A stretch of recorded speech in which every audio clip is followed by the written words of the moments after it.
Yeah. I got pregnant from it. How intimidating, like how much pressure do you feel, like how much responsibility do you feel to like continue to like one-up yourself? It's for me. Yeah, I'm totally sick right now, man. I'm sleeping and I'm a mess. But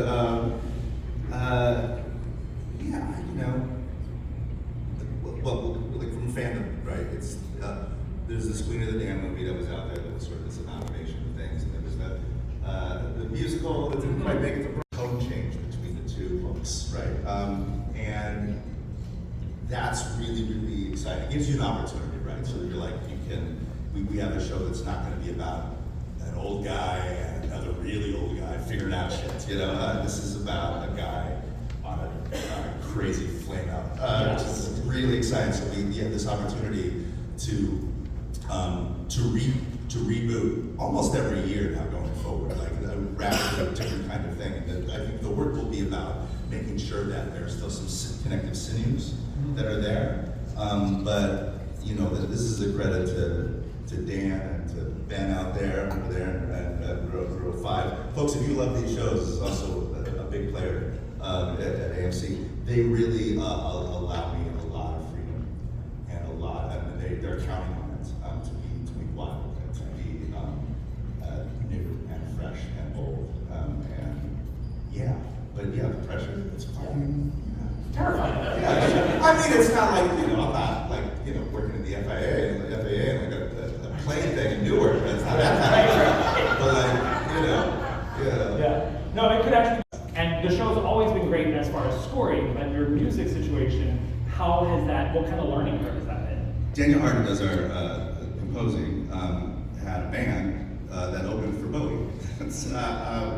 He's getting to strap on. You get to be a 17-year-old. I'm sitting in my pocket on my phone right now with 16 songs. I know way more than you guys do. I'm very confident. We'll just say that. And I have an actor who has been incredible and lovely, but has been in a supporting role. And you have no idea what Sam Reed, the instrument, this is Sam Reed, what he can do. You're about to see it. It's really, he's like this choppy, he's like this racehorse who wants to get out there. He's dying. Like, my phone has had five or six texts today from different departments where Sam was, either what Sam was just asking for or what Sam's coming from now. He's obsessed, he's haunted, he's in it, and so I feel it was a great, it was the thing that was riskiest, and it's the thing I'm feeling most confident about. We will talk about it, but there was something in the finale that was, it was an event that had nothing to do with everything, like it wasn't about vampires, it wasn't about Talamasca, it wasn't about, you know, bloodletting or anything like that, it wasn't about witches, it wasn't about curses, it was this scene that we're going to show you, and I think you all know what it is. It is one of the most beautifully shot moments I've ever seen on TV, and I'm 100. I've watched it since it was like starting. So let's run this, because I want to talk about this. 800 conference, way to go with the sound. That sounds really good. If that is not on the Emmy reel, you should all be prosecuted. And so I was on set for the scene that filmed right before that of Jacob on the street watching the tour guide. No idea what was about to follow. Like, it's like, oh yeah, we're shooting a hurricane scene right after this. We're going to be throughout the night shooting a hurricane scene. I'm like, oh, that's fun. That's like some water, thanks, whatever. No idea. And obviously, I know the fans, we all know that there is something that is said between the two in that moment. What can you tell us about this situation? Very little. Right, a big culmination, a lot of stuff in that, like, you know, the biggest scene, right? To be perfectly honest, I didn't have it right when we were in that strike period, and we're sitting there with those scripts, and strike ended, still had time to do a little rewrite at the end, and it was a conversation I had with Jacob and Sam about what was just not quite happening. We just talked it out, the three of us, and we just really came down to, the moves were there, but just like a level of contrition, especially on Louis' part, that wasn't there. So the day we shot that,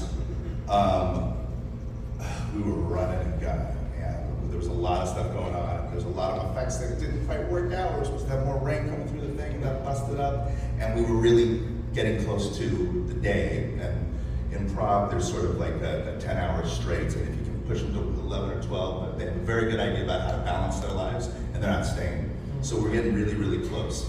And Jacob and Sam had been sitting there the whole day going, I had to make this decision, but maybe we should move this to the next day because I don't know if we're gonna have enough time. There's a lot of pressure on it. And we let it loose. And they got 2 takes at it. And to be perfectly honest, afterwards when we wrapped, they were pissed. They were like, we've been working on this show for a long time. But what they didn't know at that moment, and what me and Levin saw in the thing was, there were 2 seasons of, there was 2 years of this very, very intimate friendship, not only like professional, but like they're very, very close friends. And they had it. Everybody was weeping their ass off. Everyone was that. The part that you're talking about, just answer the question. It was scripted. It was a gift. They had done such relentless work, and I knew that they had just developed this great friendship outside it because of the show, and I thought it would be important just to give them something. So in the script, it just says, it actually switches off on stage directions from Lestat and Louis to Sam Reed and Jacob Anderson, and this, Jacob Anderson says something to Sam that only he will know, and Sam says something to Jacob that only he will know, and we took the mics off and let them run. And we didn't know when to cut, because we're like, I don't know, when is it they keep talking? I don't know, this is going on. And we actually cut too early on the first take. And then the second take, they got to do it again. It missed a little bit of spontaneity because each other didn't know what the other one was going to say to the other two. So you're really capturing something very, very raw and personal there, which I think was cool. Yeah. I mean, we're also talking about it. Got a lot of handcuffs on me about what I'm about to say. Well, first off, we're going to start shooting in 2 weeks.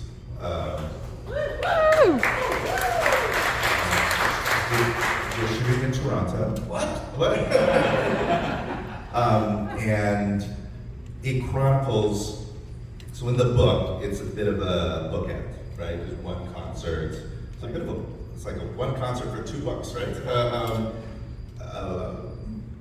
Me and writers sort of got together and looked at the video before we even started. We were just, mostly me and Hannah were looking at each other.